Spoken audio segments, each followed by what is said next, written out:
కర్కాటక రాశి వాళ్ళకి కరెంట్లీ కావచ్చు, రాబోయే 2026 సంవత్సరంలో కావచ్చు, ఆర్థిక సమస్యలు అనేటువంటివి కనబడుతూ ఉన్నాయండి. సహజ సిద్ధంగానే కర్కాటక రాశి వాళ్ళు చాలా సెన్సిటివ్ అండ్ ఎమోషనల్ అండి. అంటే వాల్యూస్ అనేటువంటివి, ఎమోషన్స్ అనేటువంటివి చాలా ఎక్కువగా ఉంటాయి. దీనివల్ల యాంగ్జైటీ ఇష్యూస్ అనేటువంటివి ఎక్కువగా కనబడుతూ ఉన్నాయి. మెడిటేషన్ ఎక్కువగా చేస్తూ ఉండాలి.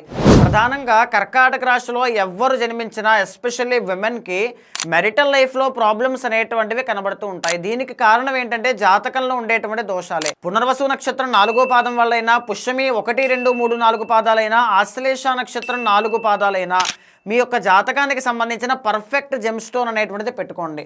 దీనివల్ల ఏంటంటే మెరిటల్ లైఫ్ కావచ్చు, ఆ పీస్ ఆఫ్ మైండ్ కానీ, ఇప్పుడు కరెంట్లీ మీకు గురుబలము అనేటువంటిది లేదు కాబట్టి ఎంత కష్టపడినా రిజల్ట్స్ రాకపోవడం, విపరీతంగా ఖర్చులు అవ్వడం కనబడుతూ ఉన్నాయి. ఆ ప్రాబ్లం నుంచి కూడా జెమ్ సొల్యూషన్ ద్వారా మీరు బయటపడచ్చు.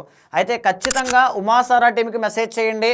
ఏ పర్ఫెక్ట్ జెమ్ స్టోన్ పెట్టుకోవాలో మా వాళ్ళే సజెస్ట్ చేసి మీకు పంపిస్తారు. ఆ ప్రాబ్లం ఖచ్చితంగా సాల్వ్ అవుతుంది.